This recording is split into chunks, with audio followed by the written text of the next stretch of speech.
कबूतर सुबह से उड़ रहे थे। उन्हें खाने को कुछ नहीं मिल रहा था। बहुत मेहनत के बाद उन्हें पहाड़ों के दरमियान एक दाना मिल जाता है। शुक्र है हमें खाने को कुछ तो मिला, वरना तो आज लग रहा था कि खाली पेट ही घर वापस जाना पड़ेगा। हाँ, सही कह रहे हो कबूतर भैया। अभी वो दाना खाने ही वाले थे कि वहाँ कौवा आ निकला। वो कौवा बहुत बुरा था। वो हर परिंदे को तंग करता था। वो आकर इनसे कहता है, तुम लोग इधर क्या कर रहे हो, और ये दाना मत खाना, क्योंकि ये दाना मेरा है। क्यों जी काले कौवे, किस खुशी में ये दाना तुम्हारा है?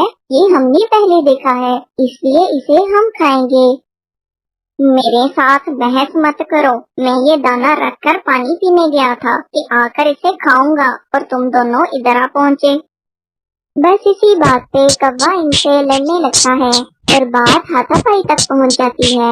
वो कौवे का खूब मुकाबला करते हैं, लेकिन कौवा इनसे ज्यादा ताकतवर था। वो इन दोनों की बहुत मार कुटाई करता है। कौवा इनको मार के भाग जाता है, लेकिन इस लड़ाई में चिड़िया का एक पर जख्मी हो जाता है। कबूतर भैया, मेरा पर तो बहुत बुरी तरह जख्मी हो गया है। इससे तो बेहतर था कि हम ये दाना उस कौवे को ही दे देते। चिड़िया, आज अगर हम ये दाना उसको आराम से दे देते तो ये कौवा हमें रोज तंग करने आ जाता। इसको सबक सिखाना बहुत जरूरी था। कबूतर भैया, मेरा पर तो जख्मी हो गया है, और आप तो जानते ही हैं इस इलाके में चीलें जख्मी परिंदों को जिंदा नहीं छोड़ती। हम ऐसा करते हैं, हम रात होने का इंतजार करते हैं। जैसे ही रात होगी हम अंधेरे में यहाँ से निकल जाएंगे। इस तरह किसी को पता भी नहीं चलेगा। लेकिन चीलों को तो खून की खुशबू बहुत दूर से आ जाती है। चिड़िया, मैं हूँ ना तुम्हारे साथ, बस तुम रात होने का इंतजार कर लो। अंधेरा होते ही हम यहाँ से निकल जाएंगे। और फिर चिड़िया की नजर पास पड़े हुए एक बड़े परिंदे की हड्डियों पर पड़ती है। कबूतर भैया, ये तो किसी बड़े परिंदे की हड्डियाँ लग रही हैं। इसे भी इन चीलों ने ही मारा होगा और फिर इसका मांस खा लिया होगा। चिड़िया, तुम तो ऐसे ही डर रही हो, कुछ नहीं होगा। अभी वो ये बातें कर ही रहे होते हैं कि वहाँ एक चील आ निकलती है और वो दूर बैठकर इन्हें घूरने लगती है। चिड़िया बहुत डर जाती है। कबूतर भैया, वो देखो, वो चील हमें ही देख रही है। लगता है अभी हमला कर देगी। अब क्या होगा? तुम बस मेरी बात गौर से सुनो। अब हमें थोड़ा नाटक करना होगा। इतने में वो चील उनके पास आ जाती है। चील बाजी, आप जरा देर से आई हैं। अब तो सिर्फ हड्डियां ही बची हैं। बहुत मजेदार और बड़ी चील थी। बहुत मुश्किल से शिकार किया हमने, तभी तो देखो चिड़िया भी जख्मी हो गई। थोड़ी देर पहले आ जाती तो तुम भी मजा ले लेती। बहुत ही मजेदार गोश्त था। ये तुम क्या कह रहे हो? वही कह रहा हूँ जो तुमने सुना। अब हम कबूतर और चिड़िया भी शिकार करने लगे हैं। अब हम ताज़ा गोश्त खाते हैं। हमसे अब रूखी सूखी घास फूस नहीं खाई जाती। ये तो बहुत ताकतवर परिंदे लगते हैं तो छोटे छोटे, मगर शिकार किया इतनी बड़ी चील का, कहीं ये मुझे भी शिकार करके न खा जाए। ये सोचकर वो चील वहाँ से भाग निकलती है।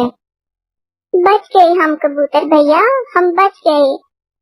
हाँ, बस तुमने घबराना नहीं है। जो भी चील आएगी हम इससे यही कहेंगे और रात होते ही यहाँ से निकल जाएंगे। बस अभी हम अगर यहाँ से उड़े तो तुम्हारे खून की खुशबू से सब चीलें इकट्ठी हो जाएंगी और हमें मार डालेंगी। इधर कौवा भी गुस्से से लाल पीला होकर घर जा रहा था। रास्ते में इसे अपनी बीवी मिल जाती है और वो इसके पास चला जाता है। क्या हुआ कौवे? बस आज एक कबूतर और चिड़िया से लड़ाई हो गई। इस कबूतर और चिड़िया की इतनी हिम्मत कि वो मेरे शोहर पे हमला करें। कहाँ है वो? वो पहाड़ों के दरमियान थे, अभी भी शायद वहीं होंगे। तुम चलो मेरे साथ, मैं अभी इनकी खबर लेती हूँ। वहाँ मेरी सहेली चील रहती है, मैं इसे बताती हूँ। और फिर वो दोनों पहाड़ों के दरमियान की तरफ चल पड़ते हैं। वो उड़ते उड़ते सीधा चील के पास चले जाते हैं।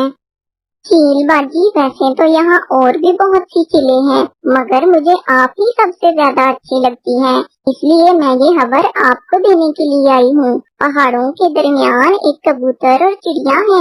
चिड़िया का पर जहनी है। आपको तो जहनी परिंदे बहुत पसंद हैं। आज जाकर आप जरा पार्टी ही कर लें। क्या? जहनी चिड़िया? मुझे जहनी परिंदे बहुत ज्यादा पसंद हैं। जल्दी चलो, मुझसे तो इंतजार ही नहीं हो रहा।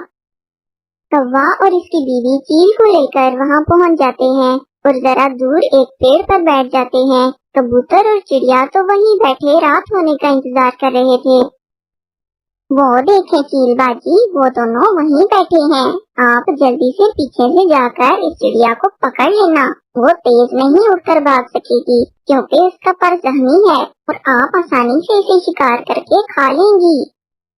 इतने में चिड़िया और कबूतर उन्हें देख लेते हैं और वो फिर से नाटक करते हैं। इतना बड़ा परिंदा खा लिया, लेकिन मेरा पेट तो अभी भी नहीं भरा। जब से गोश्त खाना शुरू किया है, खाने का तो मजा ही कुछ और है। मुझे तो और भूख लगी है।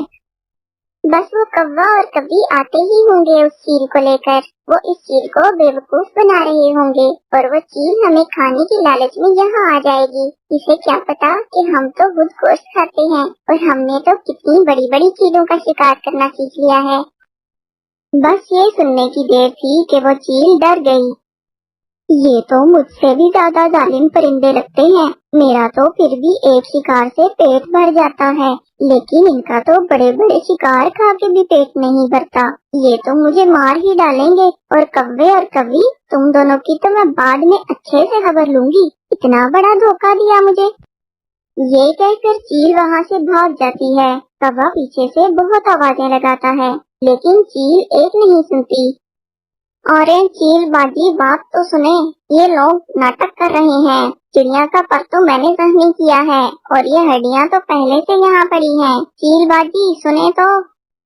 मगर चील तो उनकी एक नहीं सुनती और वहाँ से भाग जाती है।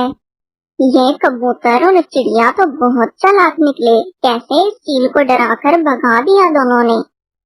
कौवा और कवि, अकल हो तो किसी का भी मुकाबला किया जा सकता है। तुमने वो कहावत तो सुनी ही होगी, अकल बड़ी या भैंस। अब तुम भी यहाँ से निकलो। कौवा और कवि नाकाम होकर वहाँ से चले जाते हैं और फिर रात हो जाती है। कबूतर और चिड़िया अंधेरे में आहिस्ता आहिस्ता उड़ते हुए सही सलामत अपने घरों को पहुँच जाते हैं। इस कहानी से हमें ये सबक मिलता है कि अक्लमंदी से बड़ी मुसीबत का भी मुकाबला किया जा सकता है।